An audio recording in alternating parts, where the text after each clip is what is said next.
Hey brewtubers, happy Homebrew Wednesday.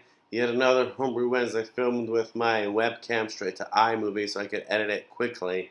So I just wanted to give you a quick update in this format just because I don't have much to talk about, but I felt like I haven't given you an update in a while. So I figured, I'd shoot a quick clip, edit it up, and post it. So right now, I'm drinking the bottled version of my keg Hefeweizen, not the dry hop version. But when I was filling the keg, it got too full, so I took this bomber and I filled it up using my beer thief, slowly just filling this up. And then I put a couple of my carb tabs that I got from Northern Brewer in there to carbonate it. So those carb tabs are known for over-carbonating a little bit, or not really giving the beer much of ability to form a head. So even when I did first pour it, the head was like all big bubbles and it fills the way pretty quickly. So although I would have wanted it to be a creamy, nice Hefeweizen head, it didn't have that. But in the camera, this looks much darker to you, but it is a very cloudy Hefeweizen, golden color, to me. The aroma really follows the taste. Nice clove, a nice sweet breadiness, a little bit of banana. It's very well balanced, not too sweet. I think for my first hef, all the versions came out pretty good. I wasn't so blown away by the dry hop version, which I still have a bunch of bottles of. And if I ever do that again, I'll probably use more Mandarina Bavaria. But the regular version without the dry hops that's in the keg and this bottle is just amazing. I've only gotten good reviews from friends who come over and from homebrew club members. Everyone was really impressed. So I'm definitely going to keep this recipe. I might add some Cara pills to it, so when you pour a pint off the keg, you have a little bit more dextrins in there to form a head. But otherwise, I'm really happy with the recipe at 55% wheat and 45% barley, some of which is melanoidin malt or aromatic malt. That's what I meant. Just to be specific. So just to update on my other beers. So some of you may see in a post picture on Facebook that I still haven't finished my keg of my Renewal IPA, which was the 4-grain, the 4 new hop variety IPA. Somehow the hops are still lingering after a few months in the keg, and I still haven't finished it because I brewed other beers. I've been drinking those. So what I'm trying to do is finish that keg as soon as possible, so I can keg my Imperial Stout, which has been in the keg for about 3 weeks, a little over 3 weeks by this point, and then just condition it, outside the keezer until I'm ready to carbonate it. It has been really hot here lately in New York City, so I might have to figure out a different way to keep it cool, but while it conditions, but yet not in the keezer, because it's probably not going to mature at like 38 degrees that much. But I plan on keeping it in the keg like a secondary for a couple months and then carbonating it.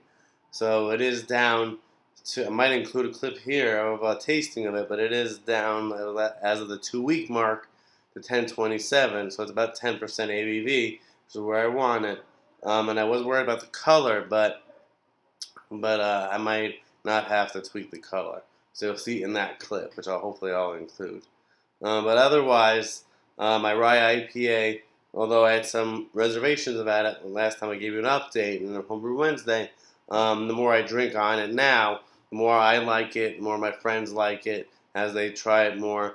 And although it's a little spicier and not as citrusy as I want, that's still a really good drinking IPA, and I would definitely brew the recipe again.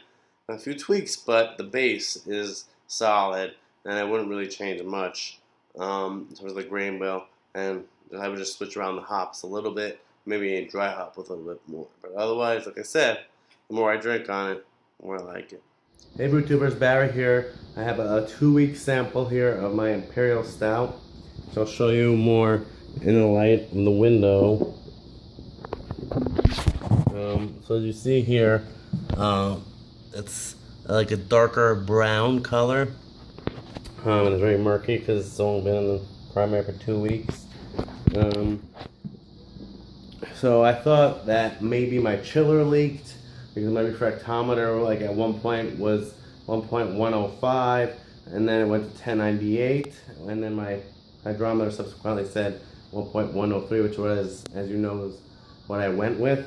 But before I get to the flavor and the aroma, because those I am pretty satisfied with, I bought at Bitter Nesters 10 ounces, just over 10 ounces of debittered black malt, which I plan on cold steeping in the next few days after it has a few more days to settle out, and then before I keg it to secondary in a keg, I'll add at least some of the cold steeped extract from the debittered black malt to kind of bump up the color to more imperial stout. And I'm still going to call it an imperial stout unless I change my mind and, just for, personal pride's sake, and call it imperial porter or imperial brown ale. But in terms of flavor and aroma, it smells like a good imperial stout. Like dark fruits, dark chocolate, not much roast, and I only tweaked the water a tiny bit at one point. I added a little bit of a calcium carbonate or chalk, but nothing too significant. So it's not too roasty, nice big, like dark fruit, like dark cherry, dark chocolate, ester, that has flavor.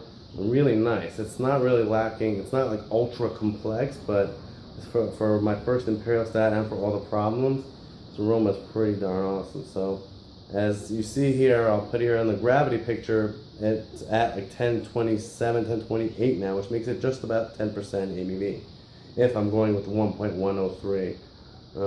If not, it's just below 10%, which is perfect for a style. So let's taste it. Cheers.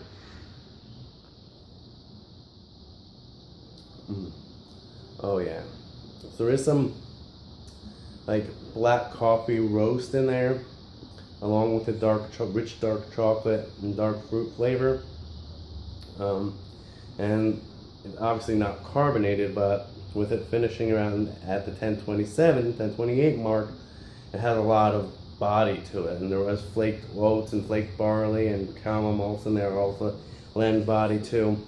So flavor-wise, it's great. Just the color that I want to correct. So in order to not affect the flavor too much, I decided to go with debittered black malt, so it won't add much roastiness or astringency. And then I'm going to cold steep it overnight, right before I transfer it to secondary, and bump up the color, and then hopefully not affect the flavor too much. But since I'll be aging it in a sealed keg for at least a month or two, that should round out over time anyway. So for September, I'm not going to be able to brew, sadly, because just all my Sundays are taken up either by plans that I already have with family and friends, or by them being on the eve of Jewish holidays, where I have a lot of preparations and stuff to do with family in New Jersey, that I wouldn't have enough time to brew. So I'll take a month off,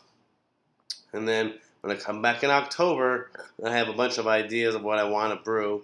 On the table is a Doppelbock, a Quad, and another IPA, a New England style IPA like Hill Farmstead or Trillium, stuff like that. So I have recipes for all those beers. I just have to decide which one I'm going to brew, and sometime in the first half of October, I'll be able to brew one of those recipes, and of course I'll share my brew day and all that stuff with you guys for that. Other than that, not much is going on. I don't know if any of you are coffee geeks, but I've been brewing a lot of cold brew this summer and trying out a lot of local roasters. So it's not homebrew related, but you still brew coffee. So I don't know if any of you have some input of what coffees you like, but I've been trying out a lot of local roasters, or roasters that have locations in other cities, but also have in New York, like Intelligentsia, which Goose Island uses for Bourbon County coffee. So beyond beer, I've also been getting really into coffee. So that new geekdom or new geeky interest shouldn't be interrupted by the holidays. So if you guys are interested, let me know. and maybe I'll post a video about all my new experiences with different blends of coffee and stuff like that. But yeah, so just prevent myself from rambling on and mentioning random interests, other things. I'm just gonna wish you guys cheers, happy Homebrew Wednesday. Hope all your beers are doing well, and all you guys who are participating in this year's SJ Pour contest or challenge, I should say. Good luck with your beers. Hope they all come out good as good as you expect them to. And I look forward to watching your videos once the judging starts. Cheers.